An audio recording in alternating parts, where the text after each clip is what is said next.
right, let's convene the meeting at 2:02. 02:02. Right now, Steve and Candace are the two that are not here.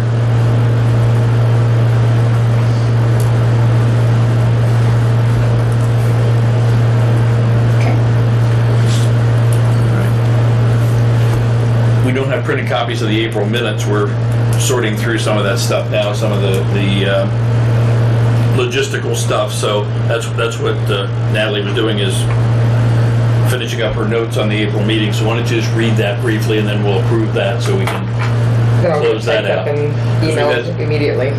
We've had issues with posting the notice and for the meetings and minutes and so forth. So we're going to go over that while we're here. So. Okay, we convened at approximately 2:07 p.m. Marcio and Candace were not present.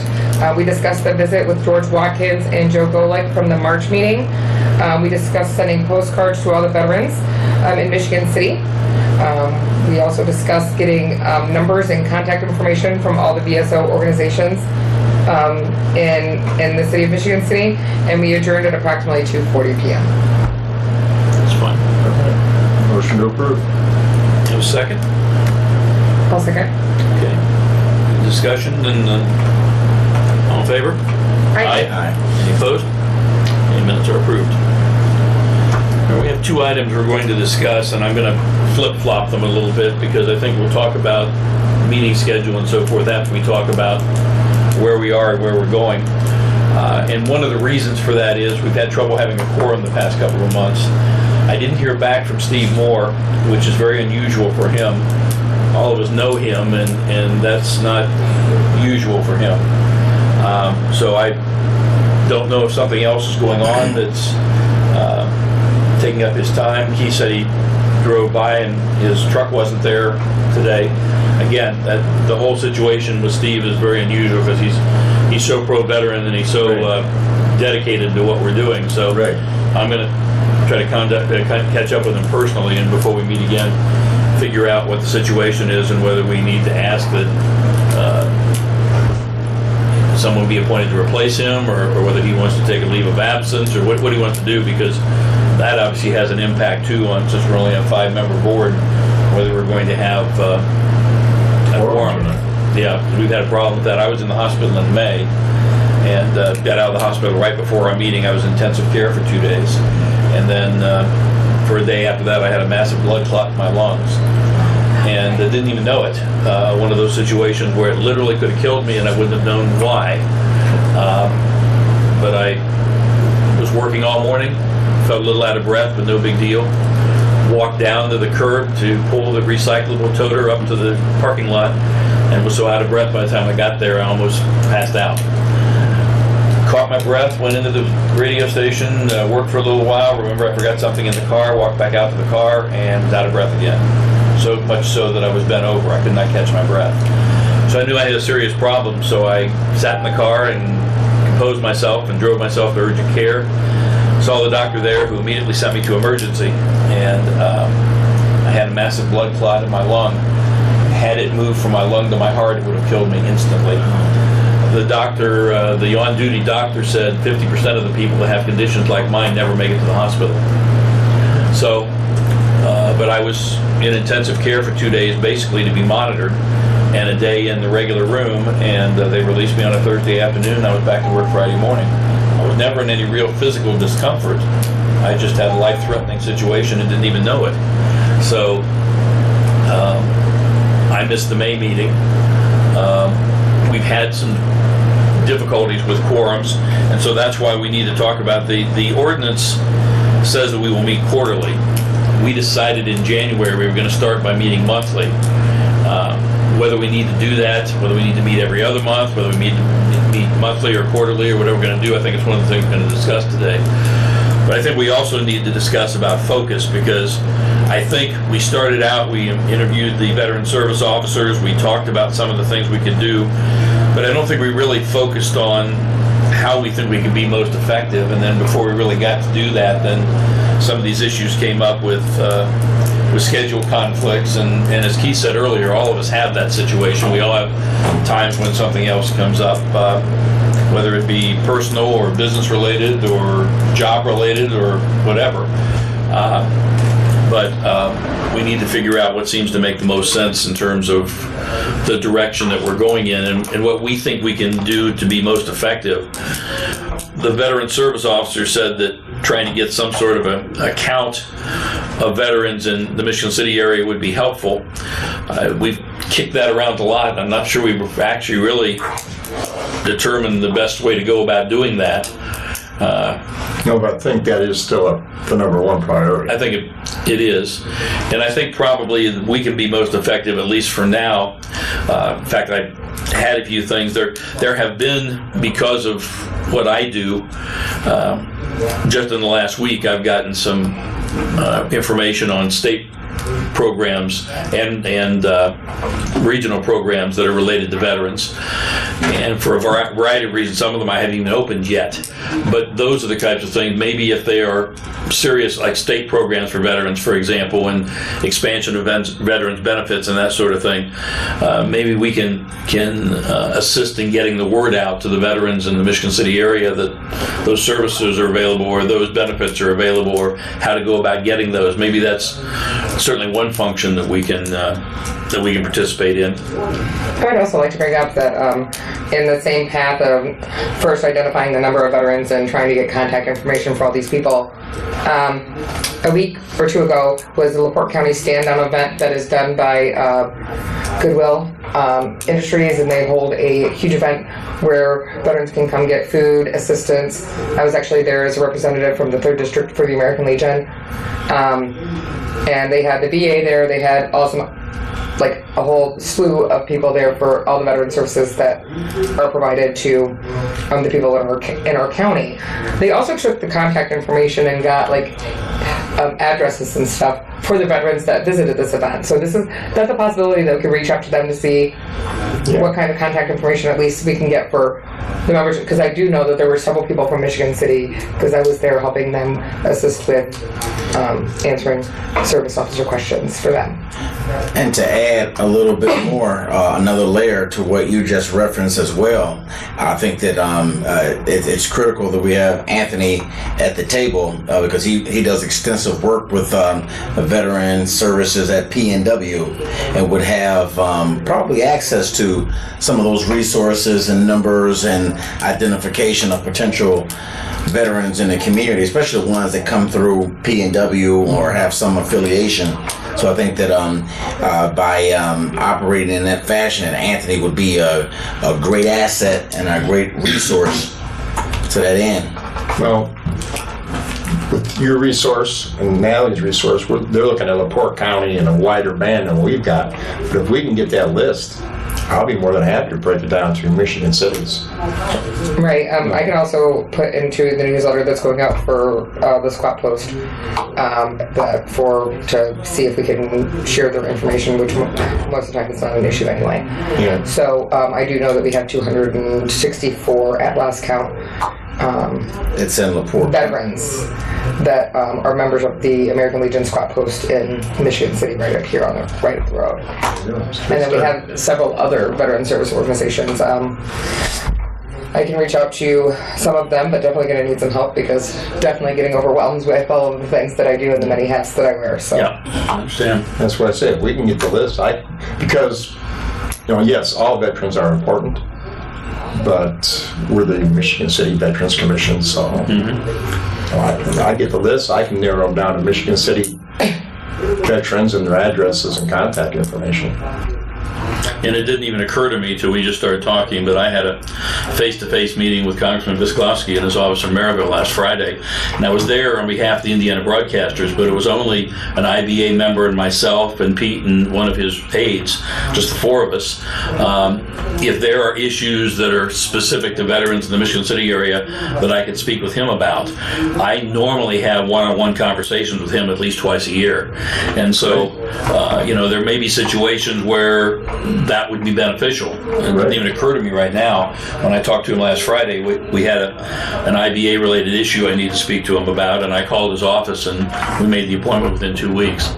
So, there may something come up that is that he can help us with. So, I don't have quite as many contacts since Joe Donnelly's not in the Senate anymore as I used to have, but I have some of those contacts as well. And of course, Joe was very active with veterans as well. Right. So anyway, that's another possible resource. But I think we probably can be most effective you're right, in those kinds of areas. Continue to, as we've been asked to do, to see if we can at least get a general count on the number of veterans that are in the Michigan City area. And then, again, some of these other programs and benefits and so forth that will be beneficial to local veterans. And, what I do is the communications part, so it's fairly easy for me if we need to get information out to the local news media, whether it be I know I've talked to better than half a dozen veterans in the last 2 weeks on social media who are looking to relocate and further their education because those are their needs. So I'm sure that's just the same thing here in Michigan City. They just don't know how to go about getting to it. Yeah. So.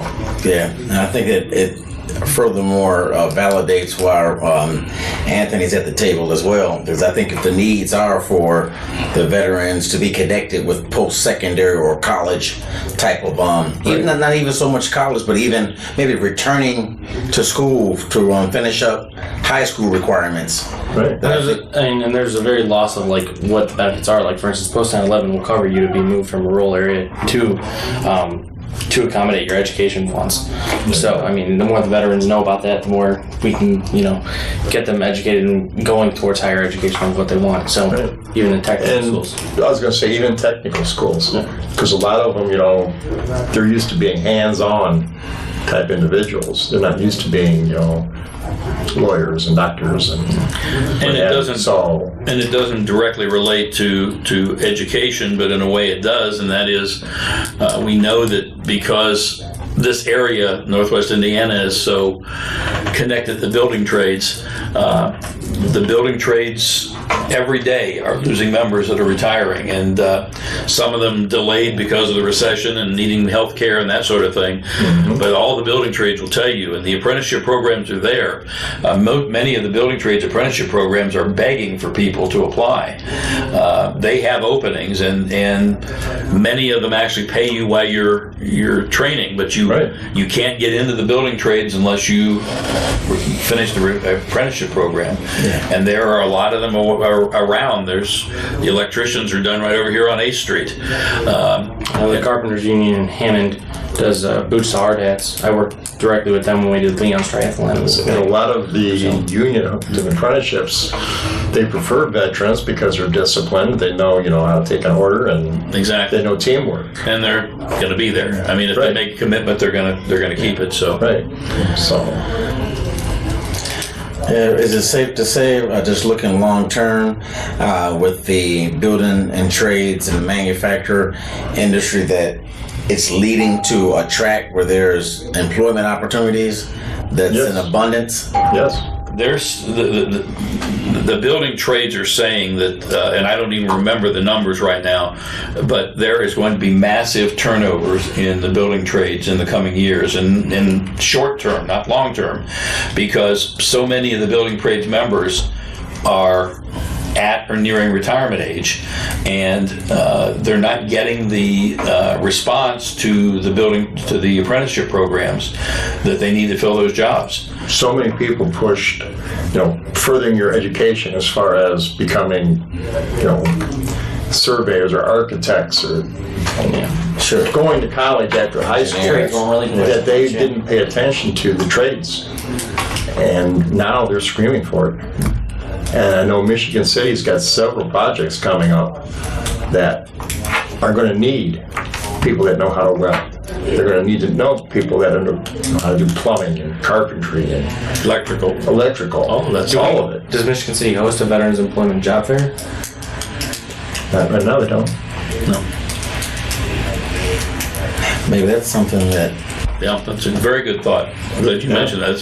That's I can work with PNW and get the Great Hall, at the Westville campus, and we can open up that to a straight job fair and I know a lot of cities do it, so we can get unions up. Being as it's in Michigan City, and a lot of veterans may not have transportation, to Westville. That's We could probably find somewhere in Michigan City. That works for me too.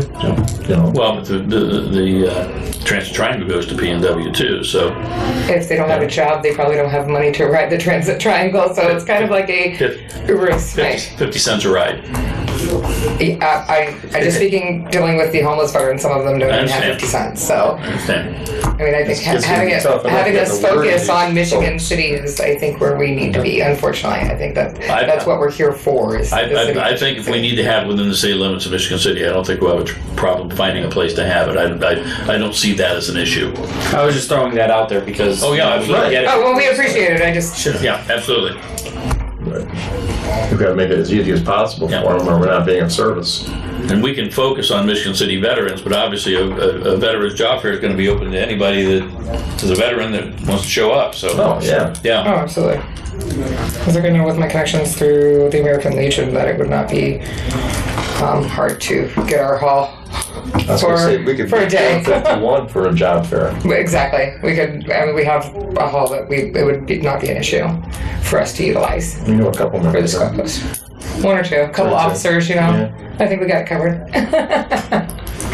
And you said you worked with the stand down, right? So if we can contact communicators with that, I'm sure there was a Yes, stand I down. have contacts with them, and I can reach out to Kelly. Her name's Kelly that operates it. She does ones in Elkhart. She does it for all of LaPorte County, Elkhart, St. Joe, and I believe there's another one, but I can't remember where that one is. But she does several of them, and has a lot of resources and a lot of things that are that she offers to the veterans community. I'm trying to think. I think there was a job fair earlier this summer in Michigan City. Obviously, it wasn't for veterans, but again,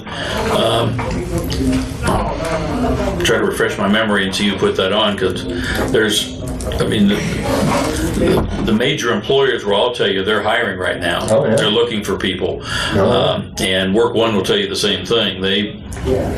They have jobs available and not people to fill them right now. There are jobs available. Every major manufacturer, or every major employer, I should say, not manufacturer, every major employer in LaPorte County is hiring right now.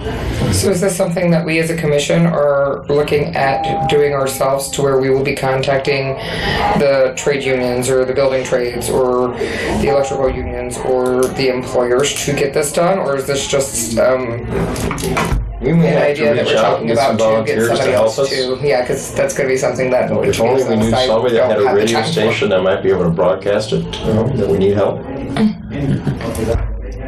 Just an idea. Well, Does WJOB reach out here? no, it reaches between here, but I mean, you can physically hear it here in the daytime, but they basically cover the area between. Well, we've got a couple of good ones in Michigan City. I'm sorry, I'm not from That's all right. so I work both campuses, so But there are people around like Jim Stemler, for example, and some others that have contacts with the building trades, and there are, that are more than happy. I know Jim has been involved particularly in the apprenticeship program over here on 8th Street for a while, and some of the others as well. He's actually been involved in recruiting for some of the apprenticeship programs. So, And Jim's a good man for veterans to have on their side. yeah, He's a real good man. and he believes very strongly in it. So that, I mean, there are some others around him, but Jim immediately comes to mind because can't remember. He's involved in one of the organizations in LaPorte, actively involved, and I can't remember which one. But there are. Does he do a lot of the job fairs, or is he just do strictly the building trades contact? No, he retired from. I think he was a business manager for one of the unions. I can't remember, but he's been retired for a while. But he was president of one of the veterans organizations in The VFW. LaPorte. Yeah, One of them, his commander. yeah. I don't think he is now, but I think he was until a few years ago. Right. Okay, so as far as the feasibility of this job fair for the veterans, do we have somebody that is willing to head that up? I mean, I'll be honest, it's a great idea, and I love the idea, and Well, we I'm don't wanna willing let it to go. toss my Mike posted for a place to host this, but there's no way that I can take on But there's- any more than I already have right now on my Yeah, plate. I can search for a place to host it. I mean, any assistance you need, just let me know. I think it would be more looking I've kind of for. got my plate full with the campaign for Oh, I hear ya. city council going right now. It's a lot of full plates and not a lot of availability going on right now. So Yeah, and mine is personal with my wife. My wife is in kidney failure and made the decision not to go on dialysis a year ago. So Okay. she was in emergency day before yesterday all day. is this something that we can bring to the city council to see if it's something that Might be. that we can, as a suggestion to the city council, to say, hey, we would like to see if they can work on something as far as having more assistance where the city council can reach out to more committees and reach out to more things than economic development commissions or whatever commissions that we have that would also directly affect this other than the Veterans Commission. They're meeting again on the 20th, a week from Tuesday, and I can make sure that Gail puts me on the agenda, and I can just relate to the city council members what we're talking about and why we're talking about this, and the fact that we may need some help with that because of all of us being as busy as we are. So. Well, we can also reach And we out also- to Candace in We advance only of have like that. 5 people, so it's going to be really hard for like 5 people to be able to do something that's on this large of a scale, to be absolutely honest. We wouldn't do a Yeah. whole lot more of a team. We also know a few people in the council. We can give them a heads up to the council meeting. Yeah. Awesome. But I'll get on their agenda for a week from Tuesday and just kind of outline what we've talked about. And for what it's worth, I kind of see two ships floating and almost in the same direction at some point in time. Because I do get the point that the veterans having access to the trades and the apprenticeships and things of that nature. That's one side of the coin, but the other side of coin too is workforce development. You know, there is data that's coming out of LaPorte County that's saying LaPorte County residents, over 80% of them, of the LaPorte County residents do not have a 4-year bachelor's degree. So Right. on one hand, we're exposing veterans to apprenticeship jobs and opportunities, and then also knowing that we have this dynamic that so many of the residents in the community, Michigan City and Westville, do not have a 4-year bachelor's degree, and there's only so many apprentice jobs that go, or construction trade jobs in that field that actually go around, that's out there. So job fair doesn't have to be, strictly trades jobs. They can be, any Much like the job fairs that PNW has, give UPS, Blue Chip, Four Winds, Exactly. anybody that's in close proximity of this, our location, looking any of for- our manufacturers. Right. Looking for employees. Yeah, just anybody that's saying, hey, And like when you bring it up like to the economic commission or whatever, I mean you can put it to where we could have regular like split hours for like, let's say the Veterans afternoon first hours are and for then- veterans and then, or veterans first and then open to the general community so that way I think that's an excellent idea. one job fair into two. It is. So like the think first it's a- sentence there, veterans first. Yeah. Yeah, I like that I think that's an excellent idea. Yeah. That way it gives them a little bit, of inside track and then get the veterans employed as well. Right. And then also open it up to the rest of the Michigan City residents as well. Any job fair you hear coming out of Chicago or whatever, it's always, veterans the first day, general public the next. But I think your point is a good one, and that is obviously PNW would be represented, some of the building trades represented, as well as individual employers that are looking for warm bodies that are qualified and ready to step into the job, because a lot of businesses are hiring right now. It's interesting because I heard during the primary campaign, so many people said, well, our problem is jobs in Michigan City. They can't find firefighters. They can't find police officers. They can't find, I mean, the major employers are hurting right now. They can't find employees. And so there's the city. I get a list every week from the Franciscan group on open jobs.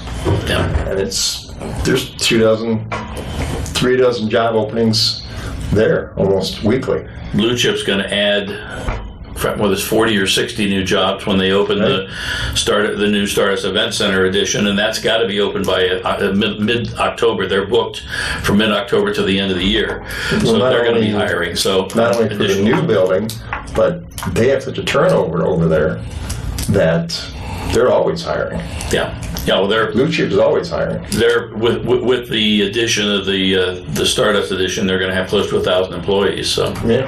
I think a lot of the things that we need to think about is not only just education, of course, to see if we have the people having the associate's degree or bachelor's degree for the jobs that they're trying to get, Right. but also we need to look at their mental health and ability to pass a drug test, because that's a lot of the reasons why some people do not apply, and even veterans. Good I mean, point. No veterans question. as well. To be honest, we have a definite issue with PTSD and them utilizing drugs as a coping mechanism. So I think that also needs to be something that is, Right. Support. that we can.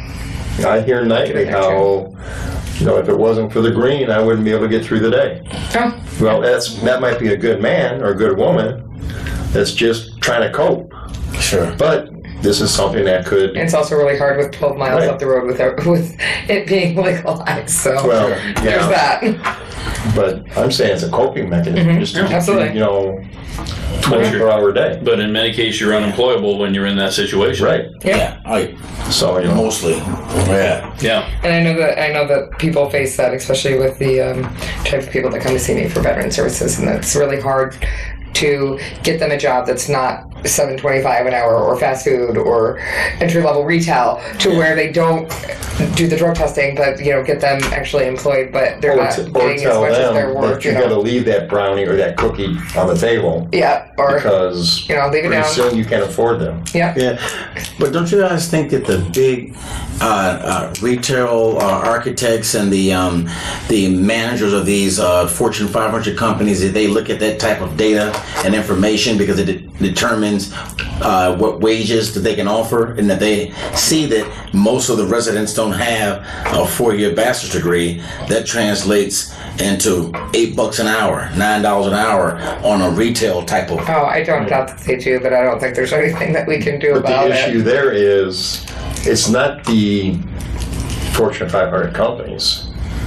It's the insurance companies for those Fortune 500 companies that are saying, well, if you hire somebody that's doing this or doing that, even though they're doing it to cope, it's still not legal in your state. So your insurance premiums are going to go through the roof. Yeah. Liability too, right? Your liabilities.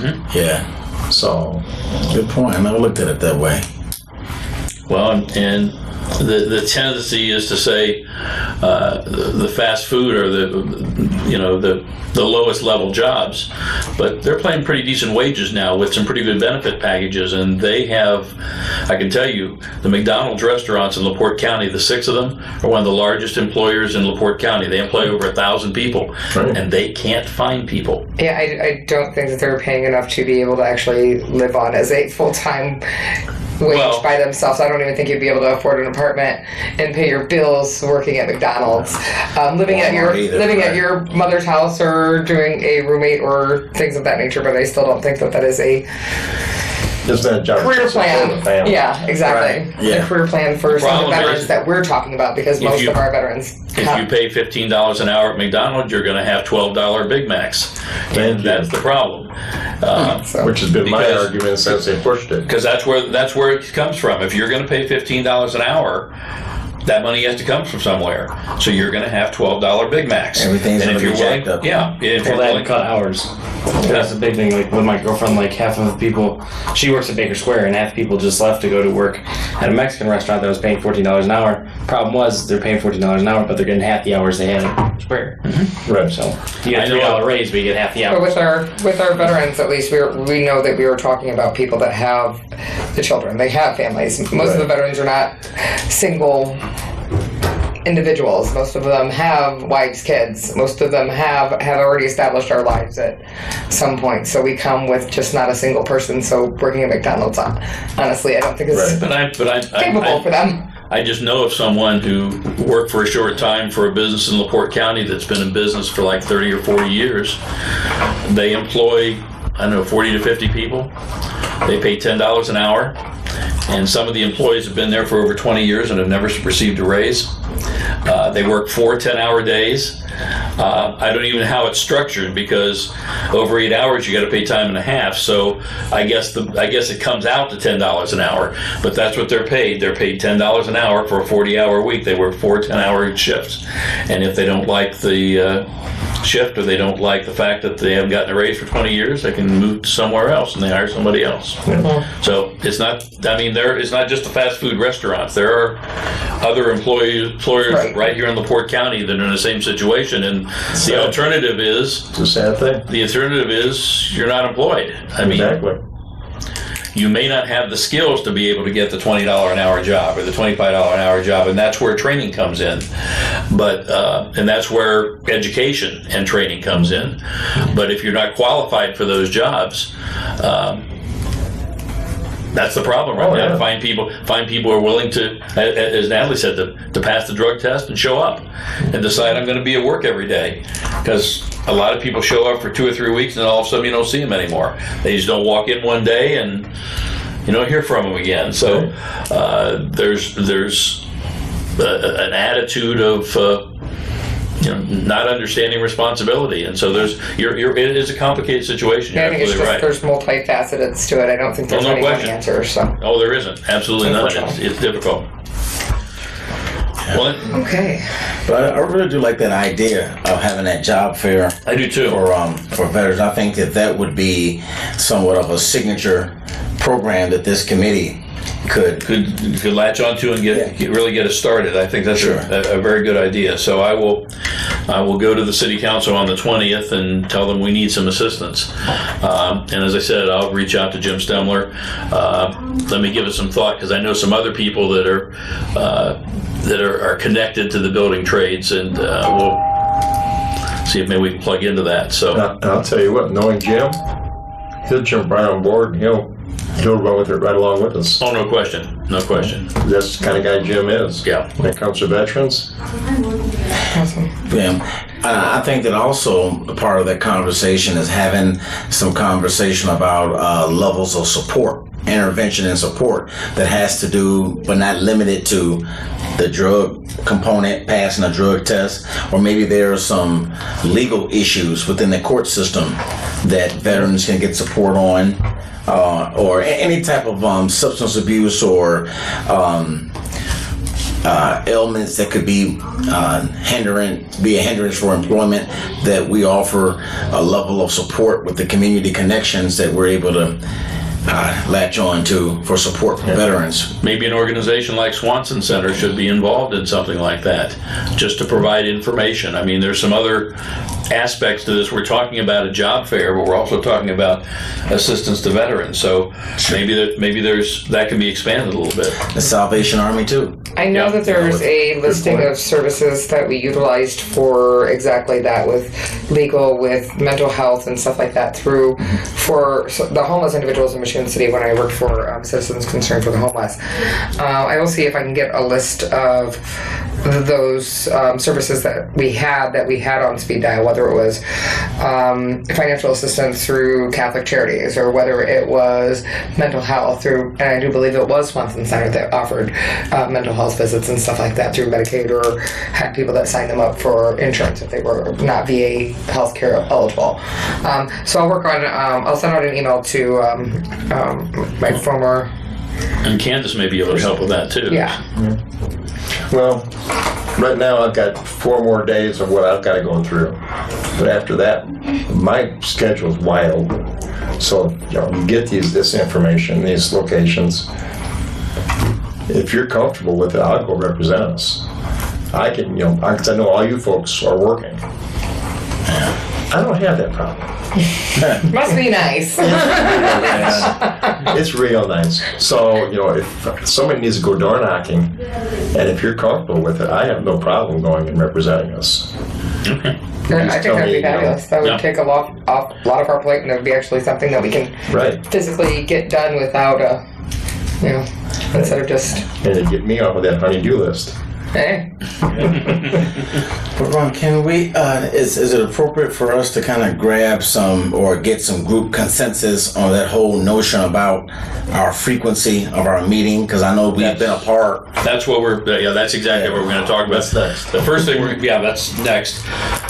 So I think we've got some direction, particularly with regard to this job fair. I think it makes a lot of sense, and I think and I agree with Maceo, and that is it gets us focused on something, a specific project and a specific program where we can be of assistance to veterans. So. Sure.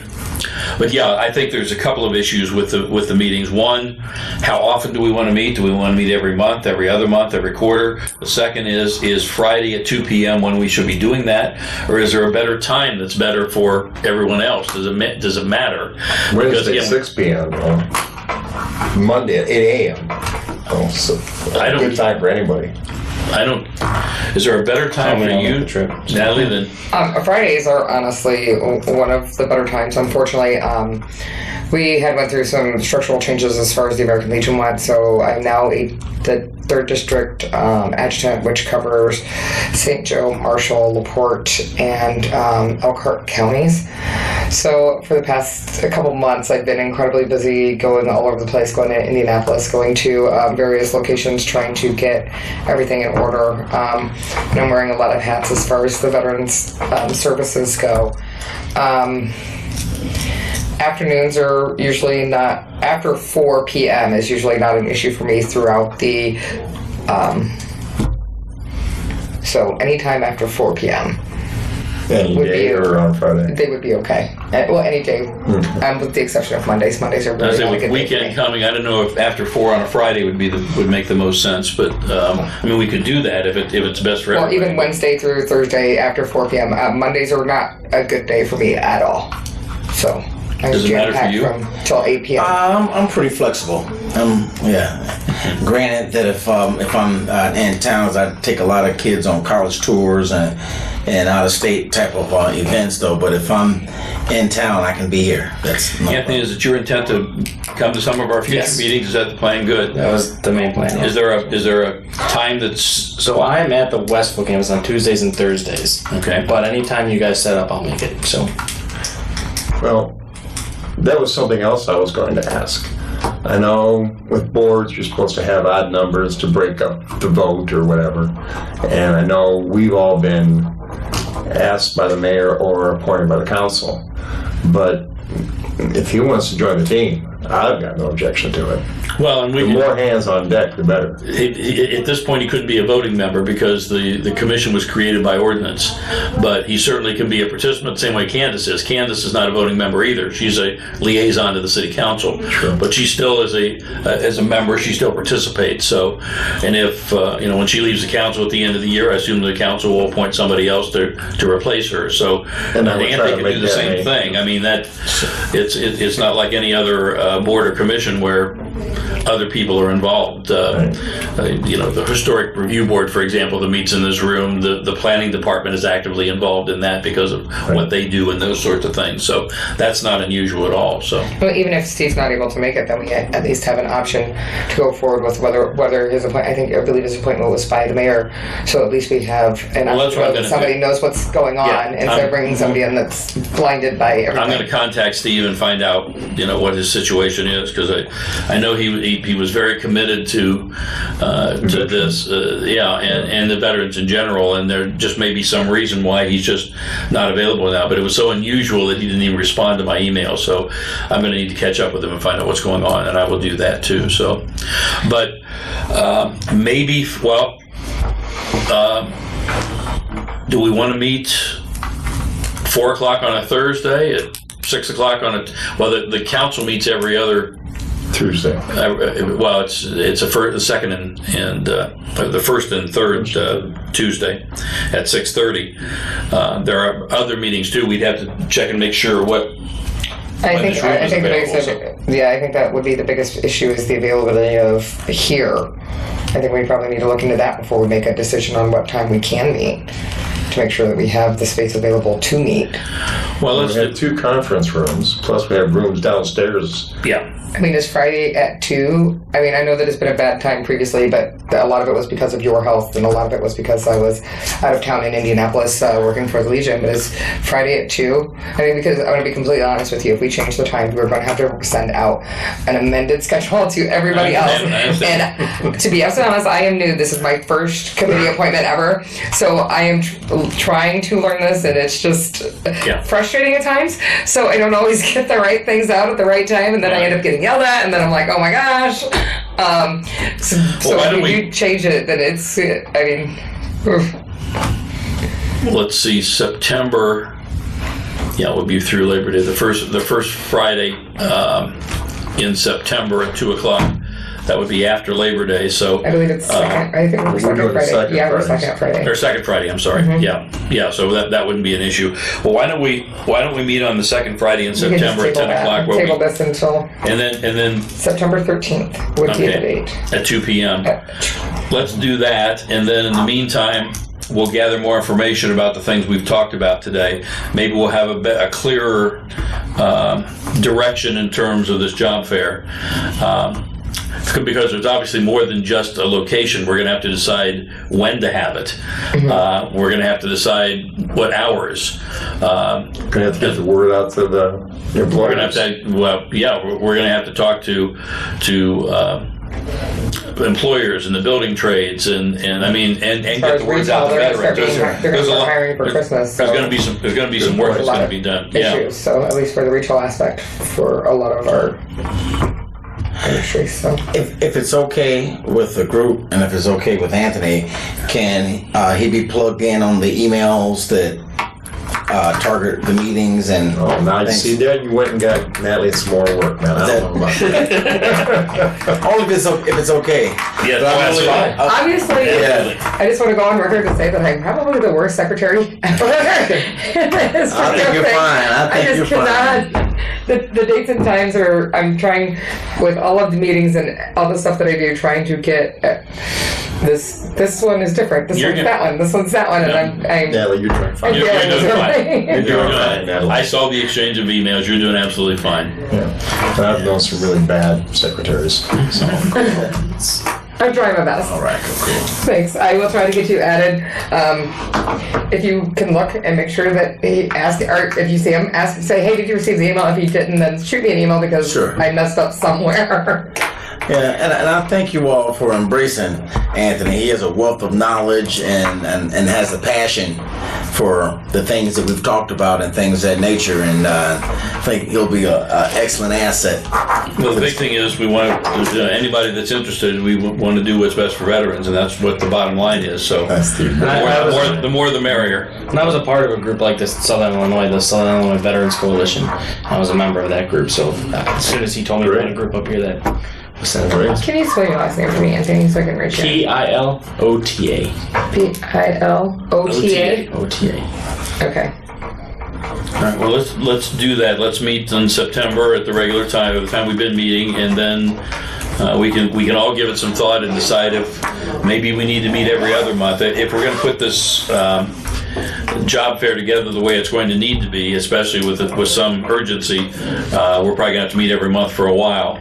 But once we start working on that, then we can decide if every month makes sense, or every other month, or quarterly, or what do we want to do. The ordinance says quarterly, but we can, as we did, we can adjust that however we decide we want to do that. So, and we really don't have to rush to doing it. I mean, if we did it, we can put it off for a little while, and then we can try to do it annually and make it a traditional thing. Yes. But like Natalie just pointed out also, we've got the holidays coming up. Retail is going to be pounded for help.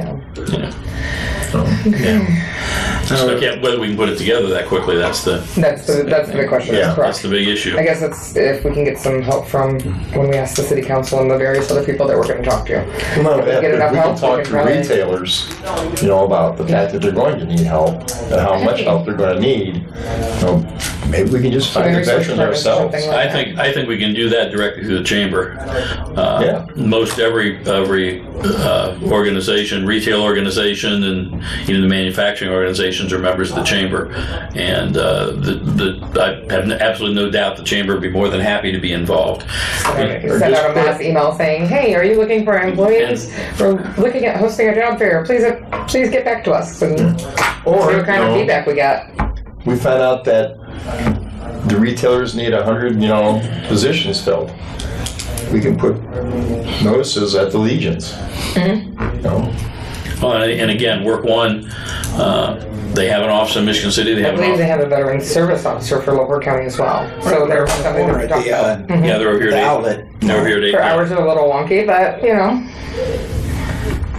But they have an office here, and they have Yeah. an office, they have a more full service office in LaPorte. right.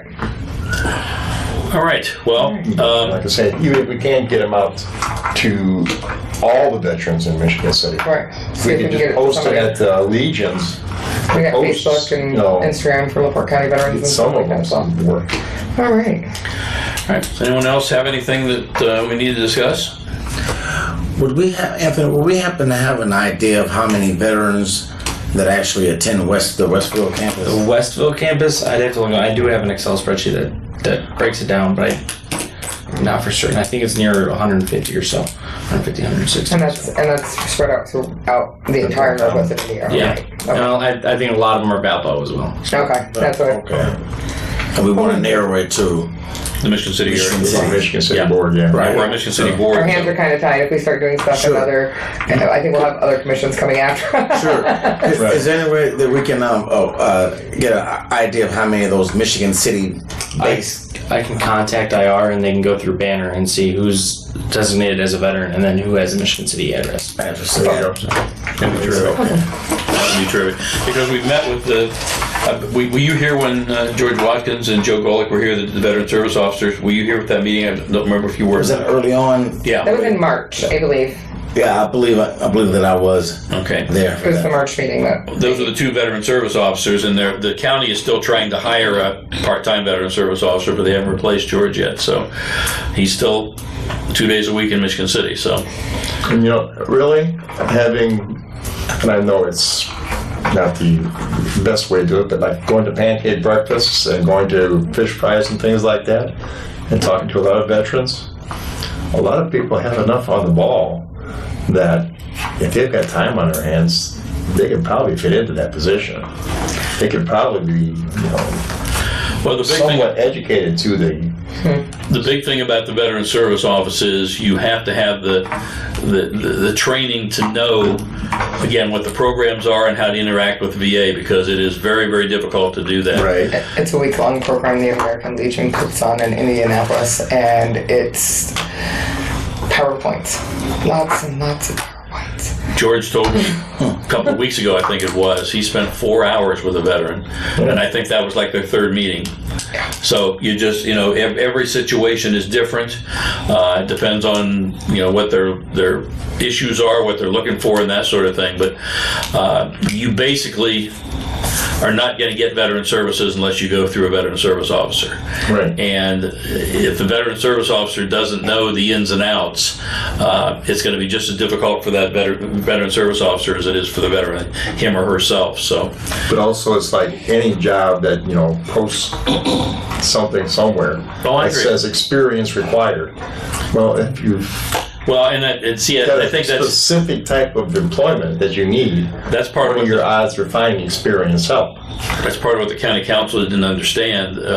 What happened was when George was ready to retire, he convinced Rich Mrzinski, who was county commission president at the time, convinced the county commission and the county council that they should bring Joe on a part-time basis in Michigan City. Originally it was 1 day a week, so that he could learn the job, so he could get on the job training basically for 6 months, and then he would step in and take over. And that's what happened. He took over. But by that time, the need was established in Michigan City, so George switched to the part-time position, and that's when the council went berserk. Well, you did this behind our back, and you're trying to usurp the funding process of the county, and that's when all the controversy started.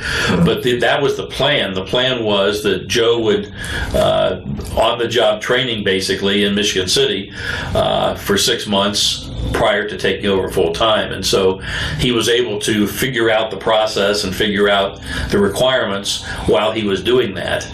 I don't think the county council will allow that now, so that makes it more difficult because you've got to, you need somebody to hit the job running, hit the ground running. And Did he ever get back with us with a number of people that he's seen in Michigan City? Joe? No, George, for his part. George, With him yeah. being there, did he ever get back with us with a number Not that for I'm the aware 2 of. days? Okay. I didn't know if somebody else had heard or... I can talk to him again. I know there was if you remember, there was a lot of controversy about whether he was going to be funded for 1 day or 2 days and so forth, and he is funded for 2 days. I don't know for sure, and I haven't asked, and the county council just had budget hearings, so I don't know whether they've addressed the issue of funding for the Veteran Service Office for next year or not, but at the present time he's funded for 2 days a week, so I can contact him too and find out how many people he's seen so far this year or that sort of thing. I know they have statistics because periodically they make presentations to the county council, so. Okay. All right, if there's nothing more, we will adjourn at To adjourn. 2:52.